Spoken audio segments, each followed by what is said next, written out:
Well, Dewan Sifat, selamat sore, assalamualaikum warahmatullahi wabarakatuh.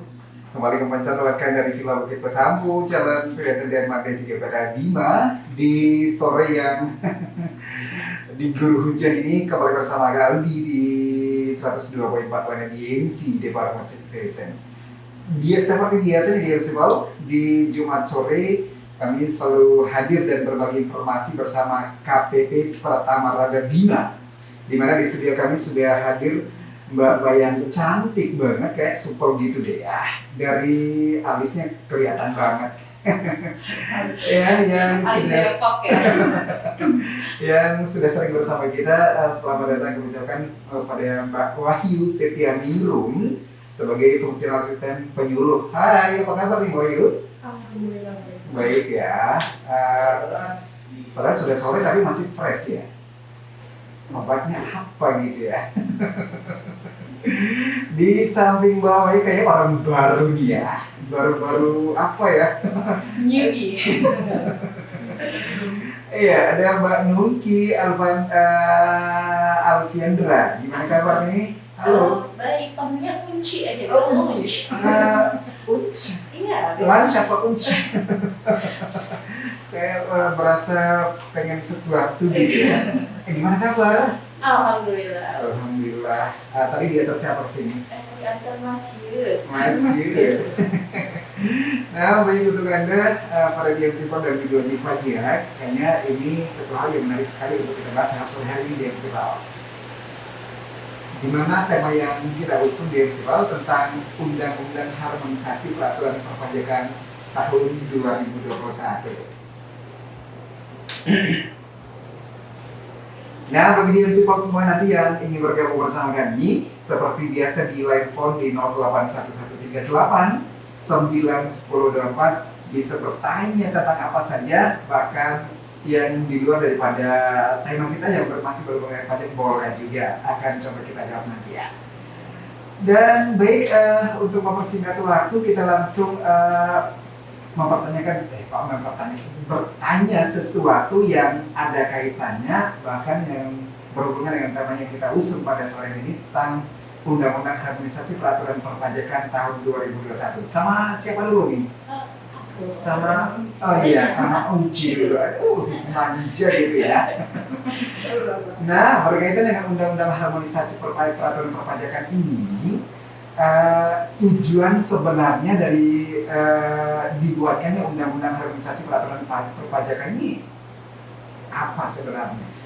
Kesannya berat ya kalau ngomong gitu ya. Padahal kita ngobrol asik aja. Ya. Ini adalah sesuatu yang lagi hits ya, lagi banget karena kemana-mana juga lagi dibahas kan ya. Undang-Undang Harmonisasi Perpajakan ini merupakan buah penungguan yang panjang. Wow. Karena sudah dinanti-nanti sebenarnya. Jadi yang sebelumnya kita masih banyak aturan yang disadur dari peninggalan Belanda, sudah lama sekali kan. Berasa kayak nanti jodoh ya. Nah sekarang kita banyak yang diubah yang tentunya memberikan manfaat untuk rakyat Indonesia. Gitu. Soalnya kan banyak tuh Mas yang udah sebelum tahu isinya apa, banyak yang udah negatif thinking duluan. Aduh ini apa lagi nih? Iya, betul banget. Padahal dengan lahirnya Undang-Undang HPP ini justru malah bermanfaat banget loh untuk rakyat Indonesia. Gitu. Selain itu ada lagi kah tujuan-tujuan yang lain yang mungkin secara simpel yang bisa kita bagikan kepada DMC Pal semuanya hari ini? Nah, untuk teman-teman, apa sih manfaatnya gitu ya ketika kita mengikuti undang-undang HPP ini? Yang jelas yang pertama, meningkatkan pertumbuhan dan mendukung percepatan pemulihan perekonomian. Apalagi sekarang ini kita harus terbiasa dengan zaman pandemi, banyak sekali yang berubah kan ya. Nah, dengan adanya ini undang-undang HPP justru mensupport para pelaku usaha untuk meningkatkan usahanya, meningkatkan pertumbuhan ekonomi. Gitu. Selain itu mengoptimalkan penerimaan negara yang nanti akan kembali juga ke rakyat Indonesia secara langsung. Mungkin Kak Ayu mau menambahkan? Oh, gitu nanti aja Pak Insinyur ya. Oke, selanjutnya itu saja. Iya. Oke deh. Hujan Glor kayak deras banget gitu ya. Sederas hati kita bertiga. Hubungannya apa gitu. Bocor lah. Nah, untuk DMC Pol semuanya, kita sudah mendengarkan tentang tujuan dari dibuatnya Undang-Undang Revisi Peraturan Perpajakan DMC Pol yang kemarin histeria banget gitu ya tentang untuk Anda para pelaku UMKM. Ini juga ada hubungannya dengan kita semua sebagai wajib pajak DMC Pol. Nah, berkaitan dengan undang-undang ini, kira-kira perubahan apa saja yang terjadi dalam Undang-Undang Revisi Peraturan Perpajakan ini, Mbak Ayu? Saya coba jawab. Buat DMC People dan kawan pajak semua, Undang-Undang Harmonisasi Peraturan Perpajakan ini ada intinya ada 6 klaster gitu. 6 klaster, bukan klaster ini ya. Langsung fokus ya. Nah, jadi ada ya 6, fokusnya ada 6. Yang pertama itu perubahan tentang ketentuan umum dan tata cara perpajakan atau KUP. Itu ada beberapa perubahan, salah satunya itu yang hadir di masyarakat adalah NIK sebagai NPWP gitu ya, itu yang hadir di masyarakat. Itu salah satu perubahan dari ketentuan umum dan tata cara perpajakan di UU HPP ini. Tapi masih ada perubahan lain yang mungkin nanti bakal kita bahas satu-satu. Tapi intinya yang pertama ada itu dari klaster KUP, kemudian yang kedua ada dari pajak penghasilan. Nah, salah satu yang hadir di masyarakat itu yang tentang pajak penghasilan itu yang adanya batasan penghasilan bruto atau PTKP untuk bagi UMKM, untuk UMKM. Jadi kalau dulu berapapun penghasilannya dikenakan pajak untuk UMKM, untuk saat ini ada batasannya. Nanti kita bahas juga lebih lanjut. Kemudian yang ketiga itu ada klaster PPN atau pajak penambahan nilai. Itu nanti ada penambahan dan pengurangan fasilitas yang dibebaskan dari PPN. Kemudian yang keempat ada program pengungkapan pajak sukarela. Nah, ini nanti bisa dimanfaatkan oleh DMC People dan kawan pajak semua di Bima. Nah, itu kurang lebih lanjutannya dari tax amnesty gitu. Kemudian yang kelima ada pajak karbon. Nah, ini yang baru banget ya, yang sebelumnya nggak ada. Di UU HPP ini digaungkan gitu untuk pajak karbon, yang tujuannya ya salah satunya selain untuk menambah penerimaan negara juga untuk kontrol lingkungan juga gitu ya. Kemudian yang keenam terakhir itu ada klaster cukai. Jadi itu sih yang ada di UU HPP. Nah, ternyata adanya revisi dari undang-undang ini memberikan keuntungan juga untuk warga pajak ya. Ya, karena dari sekian yang disebutkan tadi ada juga keuntungan-keuntungan yang bisa didapatkan. Nah, tentang perubahan undang-undang harmonisasi perubahan peraturan perpajakan ini, tadi sudah dijelaskan perubahan apa saja yang terjadi. Nah, ketika perubahan itu sudah direvisi, nah perubahan yang terjadi dalam undang-undang harmonisasi peraturan perpajakan pada klaster yang disebutkan tadi dalam KUP. Nah, kira-kira perubahan apa yang terjadi di dalam situ nih, Mbak Uci? Jadi gini teman-teman, Mas Adi biasanya kalau dengar pajak tuh sesuatu yang ribet, sesuatu yang memusingkan, ya kan, jujur. Karena ada berapa dengan kita. Ya, jadi kan selama ini kita mendengar hati para teman-teman. Tapi biasanya dianggap administrasi itu sesuatu yang memusingkan ya Mas Adi ya, apalagi kayak misalnya pembuatan NPWP dan sebagainya. Nah, dengan adanya UU HPP ini, salah satunya adalah membuat single entry number atau menjadikan NIK itu sebagai NPWP. Jadi banyak nih yang belum apa-apa udah suzon, aduh bakal di STP, aduh bakalan dipajakin, kan? Ayo ngaku Mas Ali juga bilang gitu kan? Biar dia yang wakilin. Ya sebenarnya ini loh teman-teman ya, karena tak kenal maka tak sayang, mari kita kenalkan. Jadi penggunaan NIK ini memang digunakan nanti akan digunakan sebagai NPWP, maksudnya akan digunakan SPWP. Yang selama ini teman-teman harus daftar segala macam, padahal menggunakan NIK juga kan? Iya. Nah, nantinya NIK itu otomatis menjadi NPWP. Ini tuh untuk mengintegrasi basis data kependudukan dengan sistem administrasi perpajakan yang tentunya juga untuk mempermudah para teman-teman untuk melaksanakan kewajiban dan hak perpajakannya. Gitu. Tolong jangan susun dulu ya. Nah, selanjutnya Oh iya, ada lagi Mas Andi. Ada lagi ya? Wah, tentang hujan merupakan segalanya. Yang kedua itu puasa wajib pajak. Kalau misalnya ada teman-teman yang dulu pernah ke kantor pajak nih, ternyata nggak bisa datang pada pengen daftar, terus nggak bisa diwakilin kan, banyak persyaratannya. Kalau sekarang ini dengan ada undang-undang KPP mempermudah sekali, karena kalau misalnya untuk keluarga yang sebenda atau satu derajat, orang tua, kemudian suami istri itu hanya perlu untuk menunjukkan kakaknya aja, beneran nih, gak ngaku-ngaku gitu kan.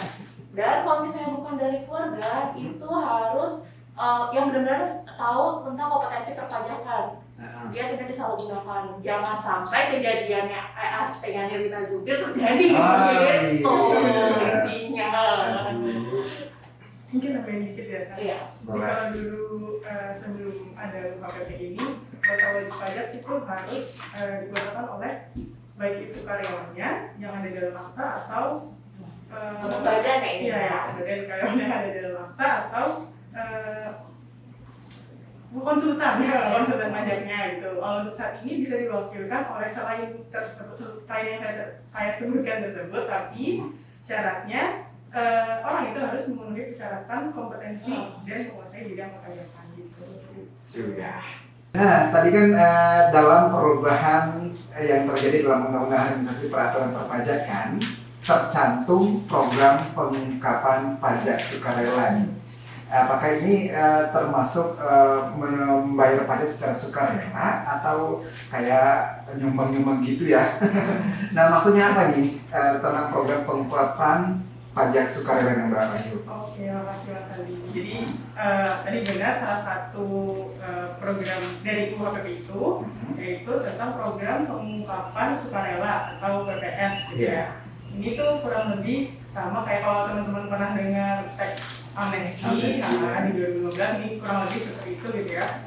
Jadi ini merupakan program yang bertujuan untuk meningkatkan kepatuhan sukarela untuk wajib pajak. Gitu. Jadi untuk wajib pajak yang selama 2015 sampai 2020 di laporan SPT tahunannya belum melaporkan hartanya, ada harta yang belum dilaporkan nih, silahkan diungkapkan pada program PPS ini, program pengungkapan sukarela yang sudah pemerintah tawarkan nih untuk kawan pajak dari yang segitu juga. Gitu. Nah, kemudian kesempatan ini, jadi ada dua kebijakan yang dikeluarkan oleh pemerintah. Yang pertama itu untuk wajib pajak orang pribadi dan badan yang dulu sudah pernah ikut tax amnesti. Itu nanti tarifnya akan berbeda antara yang dulu sudah pernah ikut tax amnesti dan yang baru mengikuti program PPS di tahun ini gitu. Untuk yang jadi intinya itu ada dua kebijakan gitu yang diberikan di PPS ini. Kemudian program ini kapan sih dilaksanakannya? Iya, dilaksanakan selama 6 bulan. Jadi dimulai dari 1 Januari 2022 sampai dengan 30 Juni tahun 2022. Jadi kesimpulannya gini Mas Aldi. Yang namanya SK tahunan itu wajib hukumnya untuk mengungkapkan harta apa aja yang dipunya. HP, karet, suker ya, semua harta yang dipunya. Nah, ketika seorang wajib pajak tidak melaporkan atau mengungkapkan hartanya dengan sebenar-benarnya, otomatis ada hukumannya, ada sanksinya. Sanksi ya. Nah, sebenarnya program PPS ini untuk para wajib pajak melakukan pengampunan ya untuk mengungkapkan secara sukarela tadi agar tidak terhindar dari sanksi, denda dan segala macamnya gitu. Yang belum dilaporkan dari tahun 2015 sampai 2020 bisa dilaporkan mulai 1 Januari 2022 sampai 30 Juni kan. kalau seandainya sampai pada batas waktu ditentukan belum juga melaporkan itu bagaimana Nanti gitu? kalau ada sanksi kita Nggak bakal kita lepas tangan ya? kita sudah informasikan gitu. Pemerintah udah baik hati nih ya, ada lagi gitu. betul.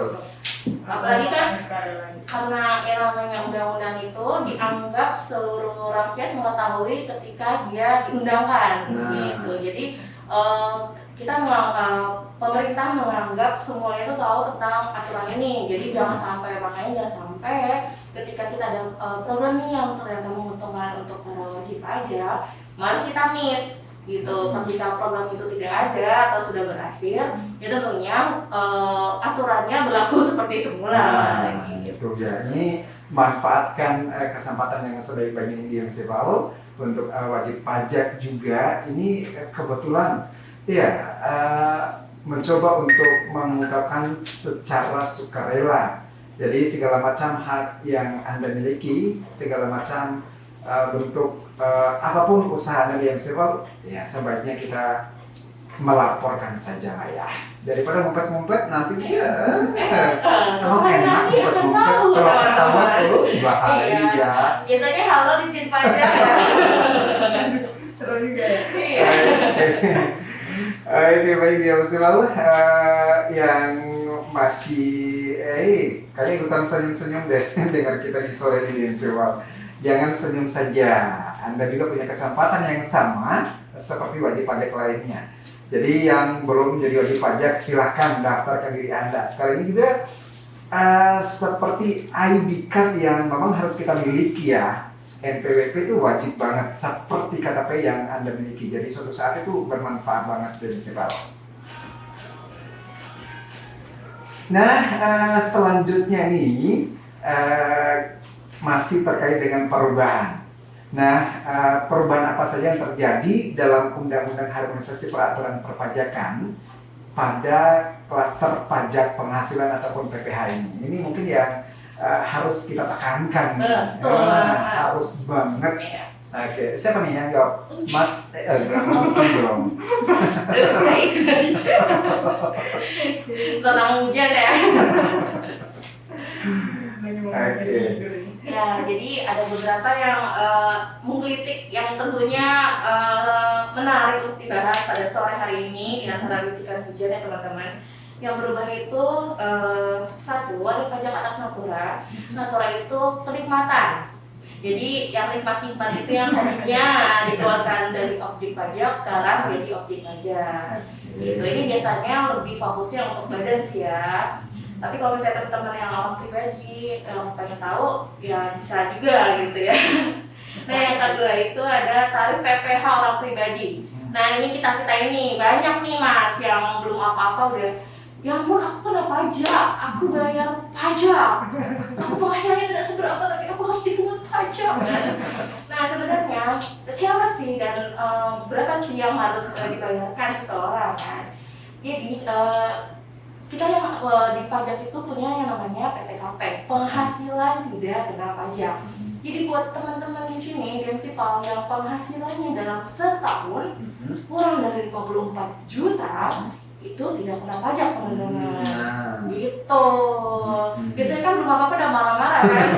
Nah, yang beda juga di sini ada tax gap-nya atau basis tarifnya. Yang sebelumnya ketika dia sudah penghasilannya di atas 54 juta, dia layar pertamanya akan dikenakan tarif 5%. Dan itu tax gap-nya itu 0 sampai 50 juta itu sebelumnya. Tapi di sini kita ngobrol lagi kebaikan, yaitu dari 0 sampai 60 juta. Ditawar lagi ya. Betul. Jadi jangan sampai teman-teman di sini salah kaprah. Misalnya penghasilan aku UMR atau enggak sampai UMR, aku masa harus bayar pajak? Tidak teman-teman, tidak semudah itu Ferguson.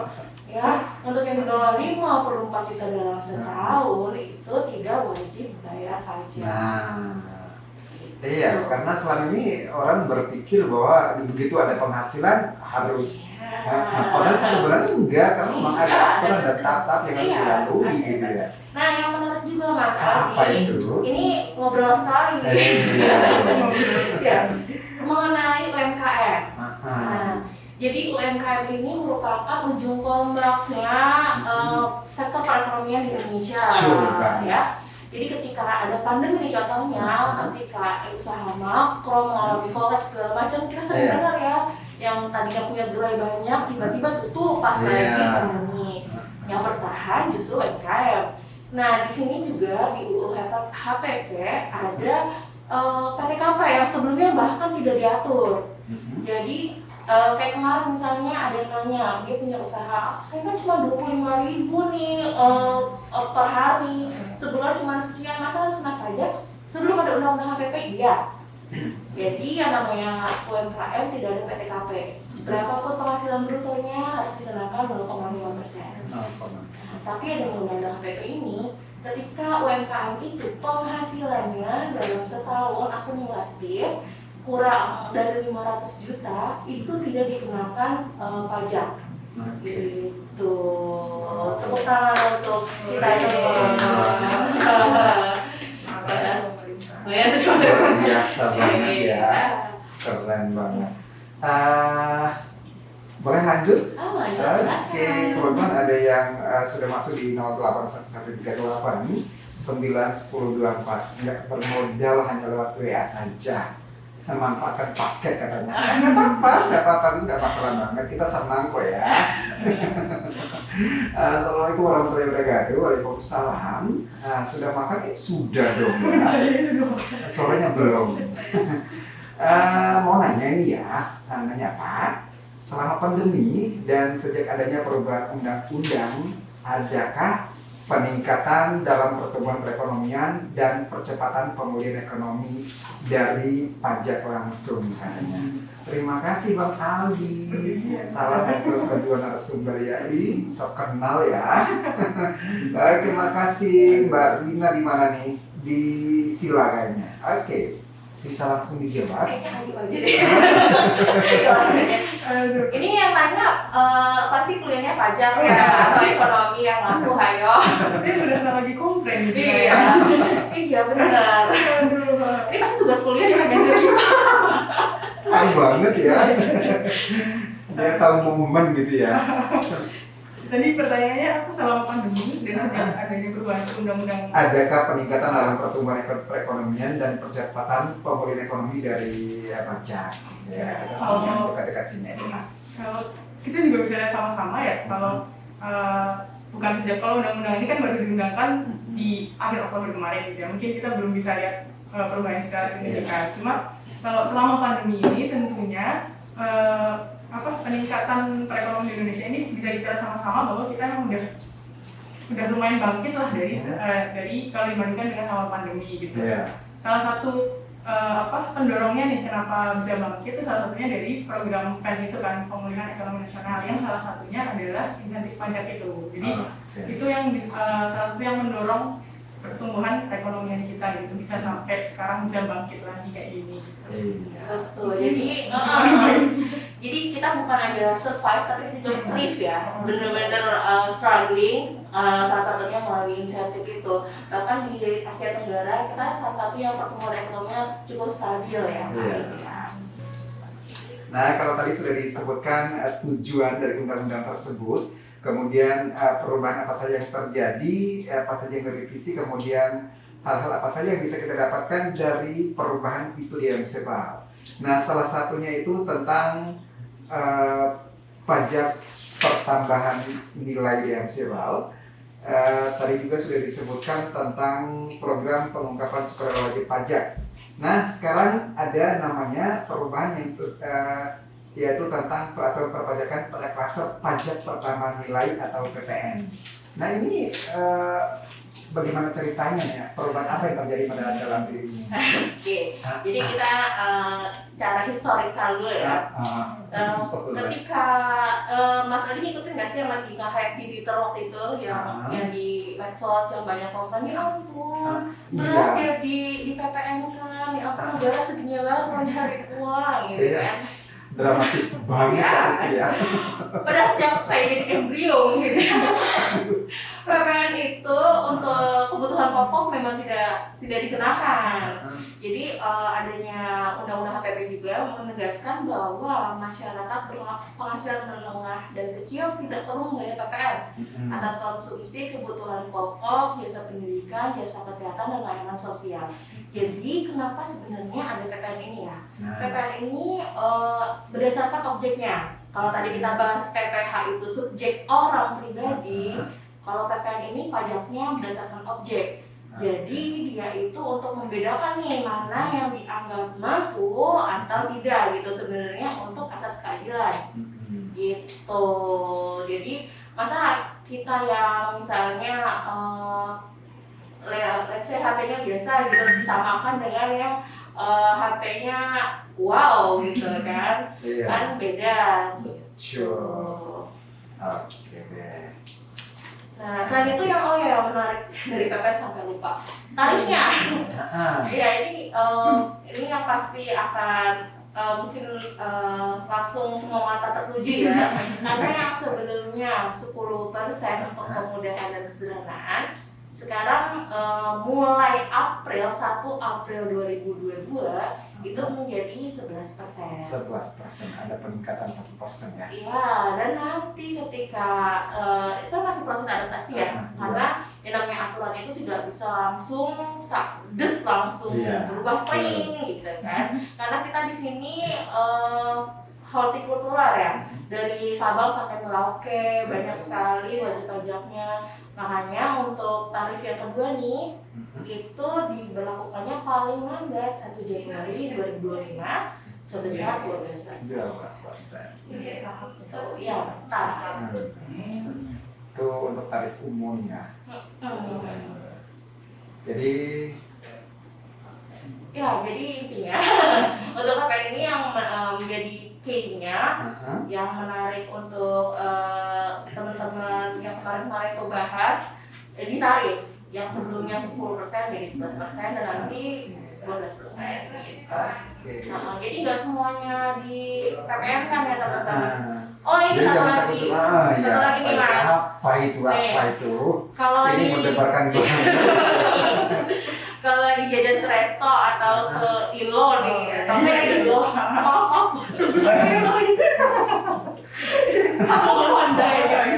biasanya suka ada tulisan PPN ya? Itu ya. Tidak seperti itu kan Gus. Karena yang namanya makanan atau segala macam itu jatuhnya ke pajak resto, pajak daerah, which is kayak B1, bukan PPN. Ya, banyak yang salah sebenarnya. Perlu kita luruskan kembali. Ya, ini berkaitan dengan menyambung dari apa yang sudah disampaikan. Forum banget ya. Ini pengalaman pengalaman teman aku juga. Masih dengan pertanyaan yang minggu-minggu lalu tentang ada kaitannya terusan dengan PPN 10% ya. PPN 10% ini pembelanjaan sekitar di bawah 10 jutaan. Memang di toko itu tertulis PPN. Sempat karena Aldi pernah sharing juga masalah itu yang dapatnya dari pajak kemarin. Bercerita tentang itu bahwa pajak 10% yang ditulis dalam kwitansi apapun itu wajib toko atau perusahaan itu menyetorkan ke pajak. Nah dikomplainlah pada saat itu. Kemudian dari pihak yang punya toko, ini urusan kami. Anda tahu apa? Anak kemarin sore. Tapi benar ini store ini ya Bu. Bahasa simpelnya seperti itu. Dikeluarlah bahasa itu. Memang itu punya hak dan kewajiban nggak sih harus setor gitu ya? Ya kalau memang itu barang yang dikenakan PPN, ya memang harus kalau dia pengusaha pajak harus memungut dan menyetorkan ke negara. Tapi kalau misalnya beda lagi dia transaksi sama bendahara, itu bendaharanya yang memungut dan bendaharanya yang setor ke negara. Oke. Nah, untuk Anda semuanya di MCPAL kayaknya ini informasi berharga banget nih. Jadi berdua di bawah ngapain? Syahdu ya. Oke, untuk pertanyaan terakhir nih, kapan pemberlakuan serta ruang lingkup Undang-Undang Harmonisasi Peraturan Perpajakan ini? Pak Wahyu. Oke, jadi tadi sudah kita jelaskan ya bahwa ada 6 klaster perubahan di UU HPP ini. Terus kapan sih berlakunya gitu? Mungkin banyak DMC People dan kawan pajak yang belum tahu. Jadi untuk ini beda-beda mulai berlakunya gitu. Yang pertama untuk perubahan di Undang-Undang PPH itu berlaku mulai tahun pajak 2022. Nah, jadi saat ini belum berlaku ya, nanti mulai 1 Januari 2022 baru dilakukan untuk perubahan PPH ini. Kemudian yang kedua, untuk Undang-Undang PPN itu berlaku mulai 1 April tahun 2022. Dan untuk yang perubahan UKUP itu berlaku mulai tanggal diundangkan. Jadi UKPP ini diundangkan tanggal 29 Oktober 2021. Jadi sejak diundangkan UKUP ini sudah perubahan di UKUP ini sudah dilakukan gitu. Yang keempat ada yang program PPS atau program pengungkapan sukarela ini mulai dilakukan seperti yang sudah kita jelaskan tadi, yaitu mulai 1 Januari sampai dengan 30 Juni 2022. Jadi wajib pajak atau kawan pajak dan DMC People bisa mulai ikut di PPS ini bisa mulai 1 Januari 2022 sampai dengan 30 Juni 2022. Ada 6 bulan nih buat kawan pajak dan DMC People untuk mungkin yang masih usaha infonya ya. Misalnya dia punya tanah tapi dia gini ya masalahnya yang sering salah kaprah. Ketika SPT tahunan banyak yang mengira ketika aku dilaporkan aku akan dikenakan pajak lebih. Padahal bukan pajak berdasarkan harta, tapi pajak berdasarkan penghasilan kan. Nah, malahan ketika dia tidak melaporkan, akan ada akibat sebenarnya. Jadi benar ya. Mumpung nanti ada PPS nih, jangan lupa ya DMC Mas Ali juga untuk ikutan programnya. Oke. Dan tadi selanjutnya ada pajak karbon yang ini baru ada ya, dari dulu kan nggak ada, ini baru ada. Ini akan mulai diberlakukan mulai 1 April 2022. Dan yang terakhir untuk perubahan undang-undang yang mengenai cukai juga sudah mulai diberlakukan saat diundangkan di KPK kemarin. Baik, masih ada yang ngotot satu pertanyaan lagi nih, nggak apa-apa ya?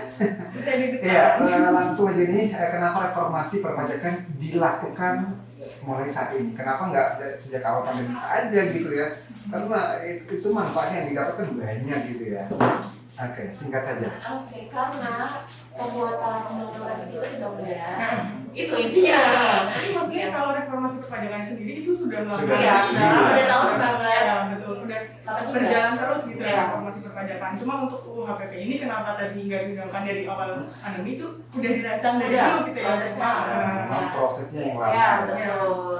dan tidak segampang memperingat Iya, gitu ya. karena kan kita di sini banyak pisang, ya bukan mungkin kan. Oke, tadi luar biasa. Ya baik, kawan pajak dan juga DMC People, semoga apa yang kita bincangkan pada hari ini bermanfaat, yakin bermanfaat ya. Jangan bilang nggak manfaat, awas. Tapi memang ini juga kebutuhan kita bersama DMC People karena semakin canggihnya teknologi, semakin perkembangan zaman, hal ini memang sangat kita butuhkan DMC People seiring pertumbuhan ekonomi kita juga yang semakin meningkat, artinya kebutuhan kita juga berhubungan dengan pajak itu semakin bertambah di DMC People. Jadi untuk urusan apapun Anda bisa langsung menghubungi akunnya pajak. Itu gampang banget di search Google-nya. Iya, mau layanan konsultasi ada caranya. Di situ DMC People. Baik, terima kasih untuk Anda semua yang sudah ikut bergabung. Terima kasih juga untuk Mbak Oci dan juga Mbak Wahyu. Terima kasih. Besok-besok kesini lagi ya. Semoga Mas Nggak Ali perlu dan Sipal tidur nyenyak ya malam ini ya. Besok-besok nggak perlu diantar juga, nggak apa-apa lah. Sudah tahu sih. Tinggal naik di sini juga loh. Baik, sekali terima kasih dan Anda pastikan tetap bersama kami karena selama sini ada yang menarik juga untuk Anda dari Sipal. Sekali lagi terima kasih ya. Mohon maaf kalau ada salah kata dan langsung dari balik layar acara kami di Jalan Kereta dan Villa Bukit Pesambu, Mande 3 Kota Bima, Agi bertugas pamit. Selamat sore, wassalamualaikum warahmatullahi wabarakatuh.